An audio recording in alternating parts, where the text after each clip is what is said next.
બાપાની જય જય જય સીતારામ જય સીતારામ.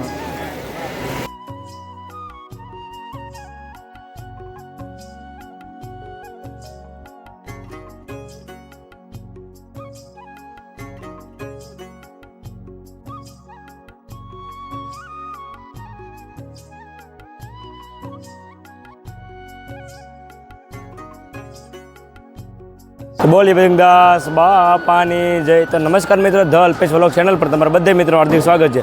તો મિત્રો અત્યારે હું ઉપસ્થિત છું બગદાણા અને એમ બાપને 48મી જે પૂર્ણ તિથિ છે એની નિમિત્તે જે ભવ્ય રસોડું છે મિત્રો, લાખોની સંખ્યામાં જે ભાવિ ભક્તો જે પરિષદ લેવાના છે તો એમના રસોડાની અંદર હું હાલ ઉપસ્થિત છું. અને મિત્રો ખાસ કરીને વિડીયો પર તમે નવા હોય તો છે ને સબસ્ક્રાઈબ કરવાનું ભૂલતા નહીં. અને મિત્રો હવે આપણે વિડીયોની આગળ જોઈએ કે કેવી કેવી વ્યવસ્થા છે અને પરીક્ષાત્મક કઈ કઈ રીતે જે ભવ્ય રસોડું છે એનું કેવું આયોજન છે. તો મિત્રો ખાસ કરીને વિડીયો પર છે તમે નવા હોય તો સબસ્ક્રાઈબ કરવાનું ભૂલતા નહીં અને કોમેન્ટમાં જય બજરંગદાસ લખવાનું ભૂલતા નહીં. અત્યારે તમે જોઈ રહ્યા છો તે પ્યોર ઘી અહીંયા આપણે જોઈ રહ્યા છીએ.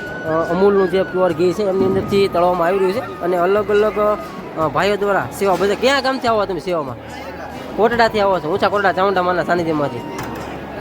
અને કેટલા ભાઈઓ સેવામાં છો? 30 થી 35 જણા. આ બધા ભાઈઓ આપણા ગામના જ છે. હા હા, આમાં જુઓ છો અમુક અમુક જે દાદા વડીલો કહી શકાય અત્યારે સરસ મજાની મિત્રો સેવા બજાવી રહ્યા છે.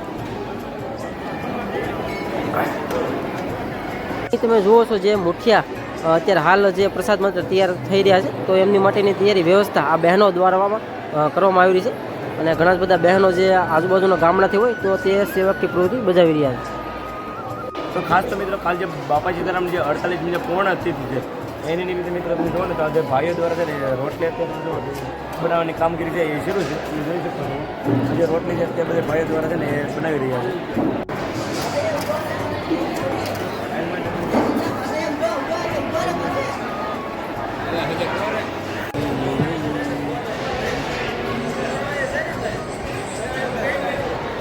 તો મિત્રો તમે જુઓ ને તો આ ભાઈ દ્વારા છે એ રોટલીના જે સરસ મજાના છે ને એ બનાવી રહ્યા છે.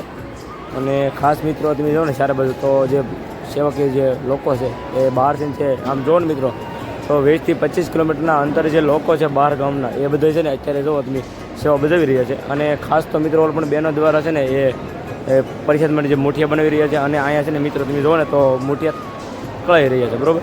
અને આ જાયફળ મિત્રો તમે જુઓ ને તો આ ભાઈ દ્વારા છે એ ખાણીની અંદર છે ને ખાંડી રહ્યા છે. એમાં પરિષદમાં નાખવા માટે તમે મિત્રો જુઓ ને તો આ ભાઈ દ્વારા છે એ જાયફળ અત્યારે ખાંડી રહ્યા છે. તો ખાસ તો મિત્રો તમે જોઈ શકો છો આ જે દાળ છે જે મોટા મોટા જે ટોપ છે મિત્રો જે લાખો માણાની જે રસોઈ કહેવાય તો આ જે દાળ છે અને આ છે મોટી મોટી સોયલું મિત્રો ને આ છે દાળના ટોપ જુઓ તમે મિત્રો. તો ખાસ તો મિત્રો જે રોટલી છે તો એમની જે વિશાળ કંઈ જે મોટા મોટા મશીનો એની દ્વારા છે ને જે લોટ છે એ બાંધી રહ્યા છે. જુઓ છો નજીકથી જુઓ તો આ જે મશીનો છે એની દ્વારા છે ને એ રોટલી માટેનો છે ને લોટ પણ બંધાઈ રહ્યો છે બરાબર. ને આગળ જે તમે જુઓ ને તો રોટલીના ખુલ્લા કરીને રોટલી પણ સામે બની રહી છે. અહીં જોઈએ છે તો અહીં જે દાળ છે એ હમણાં ટૂંક સમયમાં ઓરવાનું શરૂ થઈ જાય. આ દાળનું આંધણ મૂક્યું છે બરોબર ને? દાળનું વજન 300 કિલો દાળ છે. 300 કિલો દાળ. અને આ બાજુમાં જે આંધણ આપણે જોઈ રહ્યા છે 300 એટલે કુલ 600 કિલો દાળ બનાવવાની છે બરોબર ને? અને દાદા તમે ક્યાંથી આવો છો સેવામાં? વડનગરથી. હા હા. અત્યારે રસોડાની વ્યવસ્થામાં છો? 10 દિવસથી તમે સેવામાં આવેલા છો? દર તિથિમાં આવો છો? તો મિત્રો આ પ્રકારે રસોડાની કંઈક વ્યવસ્થા છે. અને મિત્રો આ બધા જે ટોપ છે એમની પાછળની સાઈડમાં તમે જુઓ છો તો નળ ગોઠવેલા હોય છે. અહીંથી તૈયાર થાય તો સીધી ત્યાં ટોપમાં પાછળની સાઈડમાં નાખવામાં આવે છે.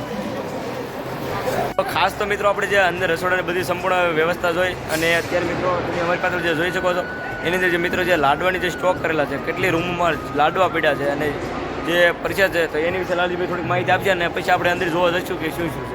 તો મિત્રો જે અહીં આપણે બહારની ભાઈએ તમે બતાવ્યું કે વિશાળકાય રસોડું જે શાક દાળ બનતું હોય છે તો એ જ પ્રમાણે જે પ્રસાદ જે બનતો હોય છે તેમનો સ્ટોક અંદર કરવામાં આવ્યો છે તો ત્યાં જઈ માહિતી આપે. વિવેકભાઈ તમારે શું કહેવું છે? બસ બાપાના ધામમાં આવો અને એકવાર અવશ્ય પ્રસાદી લો અને 48મી પૂર્ણ તિથિમાં તમારા પરિવાર સાથે અવશ્ય આવો. હા તો હાલો મિત્રો હવે આપણે અંદર જઈને કે લાડવાનો જે સ્ટોક છે તો એ થોડુંક વિડીયોમાં આપણે જોઈએ. તો મિત્રો છે ને અત્યારે આપણે જે 200 મણથી પણ વધારે જે પરિષદ છે લાડુનો ત્યાં આપણે આવી તો નજીક આવો તો હું દેખાડું તો એ જોઈ શકો છો ને આજે લાડુ છે 200 મણથી પણ વધારે જે લાડુ છે. અને અત્યારે આપણે જે શૈલેષભાઈ, તો શૈલેષભાઈ શું કહેશો આજે 48 જે બધું બાપાની પૂર્ણ કેવી તૈયારી કરાવી? પૂર્ણતિથિ નિમિત્તે આપણે તડામાર તૈયારી ચાલી રહી છે. આજુબાજુ 50-100 કિલોમીટર સુધીના કિલોમીટરના યાત્રિક સેવા મંડળ આપણે આવે છે સેવા કરવા. અને સતત 10-11 તારીખથી આપણે મંડળના સ્વયંસેવકો આવીને મીઠ પ્રસાદ બનાવે છે અને સતત રોજ કરી રહ્યા મંડળને સેવા આપી અને યાત્રિક માટે વ્યવસ્થા કરે છે પૂરેપૂરી. અને આજે લાડુ જે છે પરિષદ કેટલા મણ જે લાડુ છે બનાવીએ? આપણે લાડુ પ્રસાદ બનાવીએ છીએ 200 મણ. 200 મણ લાડુ. હા, બધાને ભોજન પૂરું પડે એ રીતના પ્રયાસ કરીએ છીએ આપણે બાપાને આશીર્વાદથી.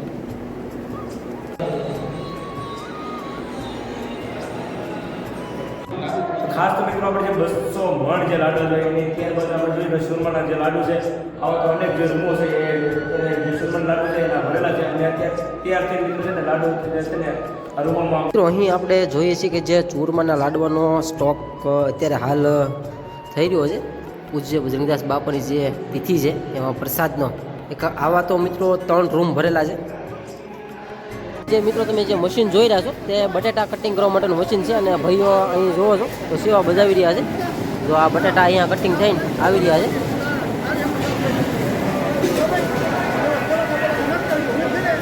તો આ પ્રકારે કંઈક રસોડાની વ્યવસ્થા છે. મિત્રો છે અત્યારે દાળના અને શાકના પોપકોર્ન બનાવવાની પ્રોસેસ છે એ શરૂ છે. અને ખાસ કરીને મિત્રો છે અત્યારે સાંજનું જે ભોજન છે તો અત્યારે જો શાક છે બની સાંજે 5 જે મોટા મોટા સ્ટોક છે એ અહીંયા પૂરી તૈયાર થઈ ગયા છે. અને ખાસ તો મિત્રો તમે આ બધું આવો તો જુઓ ને તો આ જે ચોખા છે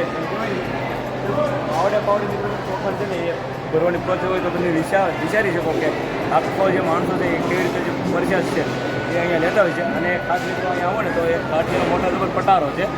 તો એ કાલ માટેની ગાંઠિયા છે ને જો તિથિનો તો તમે જુઓ તો આખો જે પટારો કહેવાય ને તો ગાંઠિયાનો અત્યારે ભીડો છે. અને આ બધું મિત્રો તમે જુઓ ને તો લાડવાની પણ છે ને સારી એવી વ્યવસ્થા છે જુઓ પરિષદ માટેનો. તો પ્રસાદ લેવા માટેને કંઈક આ પ્રકારની વ્યવસ્થા કરવામાં આવી છે. તમે જોઈ રહ્યા છો તો અહીં ડાઇનિંગ ટેબલ મૂકવામાં આવી રહ્યા છે. અને પીરસવાની વ્યવસ્થા પણ આ પ્રકારે છે. આપણે હાલ જોઈ રહ્યા છીએ અને બહેનો જોવો છો તો પ્રસાદ ગ્રહણ બધા કરી રહ્યા છે.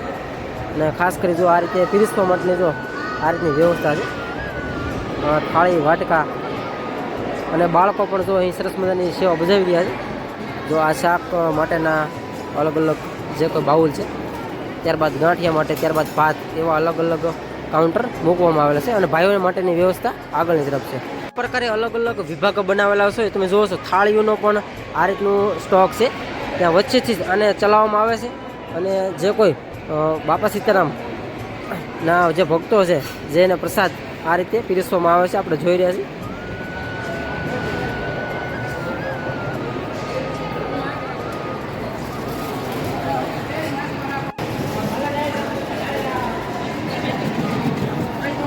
અત્યારે આપણે જે રસોડાની અંદર એન્ટર થતા એ પહેલાં છે ને બાપાજી સરસ મોટો ફોટો છે. અને એની તો મિત્રો આપણે રસોડાની અંદર એન્ટર થયા અને આ છે હાટીનો જે સોલ છે મિત્રો સળગાવવા માટે બળતણની એવી વ્યવસ્થા છે મિત્રો. અને આ હાટીનો સોલ પણ છે તમે જોવો ને તો આપણે શાક અને દાળના ટોપ અત્યારે છે ને એ સડી રહ્યા છે મિત્રો.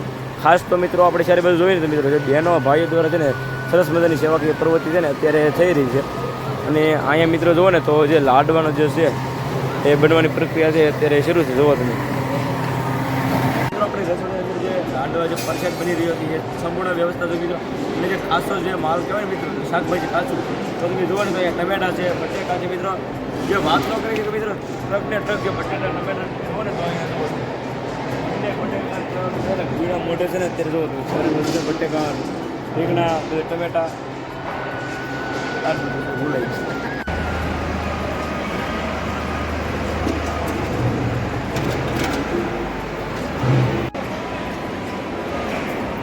તો ખાસ તો મિત્રો જુઓ ને તો આ જે ટમેટા છે જુઓ તમે ટમેટા છે, બટેકા છે મિત્રો સારો એવો સ્ટોક કરી નાખ્યો છે ટમેટાનો બટેકાનો જુઓ તમે.